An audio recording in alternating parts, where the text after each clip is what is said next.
New York's communist mayoral candidate Zohran Mamdani wants to empty the prisons and, quote, abolish private property to drive the remaining solvent and non-criminal New Yorkers to Dallas and Miami. What was once America's greatest city, let's be honest, it's been a while, is poised to take another step to Venezuela as Democratic Socialist Mamdani fleshes out his economic plans. In a recent speech, he declared that prisons are, quote, obsolete, adding, quote, violence is an artificial construction. A 2020 interview surfaced of him calling for the, quote, abolition of private property to guarantee free housing to, among others, New York's estimated 672,000 illegal migrants, over 400,000 in the city alone.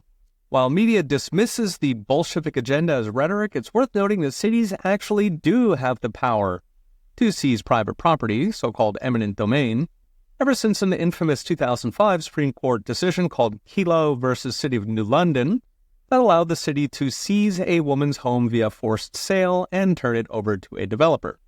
Of course, under Mamdani, there would be no developers. He'd be seizing homes and small businesses and turning them over to New York's notorious housing authority, or perhaps convert them into government-run grocery stores, which he has also promised. Meanwhile, between his promised tax hikes, reduced policing, and collapsing city services, with pothole and sanitation money going to LGBT activists, expect an exodus of middle-class New Yorkers, as well as the Wall Street firms who sustain New York's tax base. After the Democrats wiped out last year, losing the House, the Senate, and the White House, they held a series of high-powered retreats to figure out what went wrong, characterized in the media as a, quote, civil war.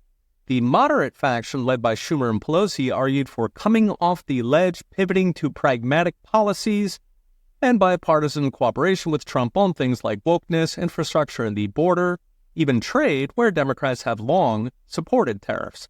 The idea being work with Trump on so-called 80-20 issues where voters overwhelmingly agree with Trump, so the border, criminal illegals, men and women's sports. Meanwhile, the other faction, led by radical progressives like AOC and Jasmine Crockett, argued they didn't crazy enough.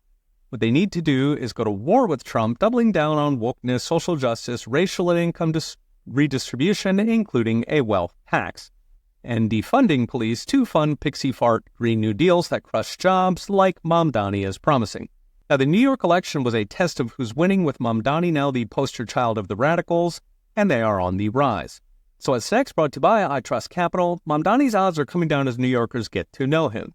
Still, prediction market Kalshi has Mamdani at 71% odds of winning the election in November, which is 4 times his nearest competitor, disgraced former Democrat Governor Andrew Cuomo. The Republican, Guardian Angels founder Curtis Sliwa, is running just 2% on Kalshi. It is, after all, a one-party city. New Yorkers are on the edge of destroying their city and their party. A true stint in the wilderness may be just what it takes to gut and rebuild the National Democrat Party. Unfortunately, New York would take a lot longer to rebuild. Going by Detroit or Baltimore, once you chase out the middle class, they do not come back. Okay, we'll be watching. See you next time.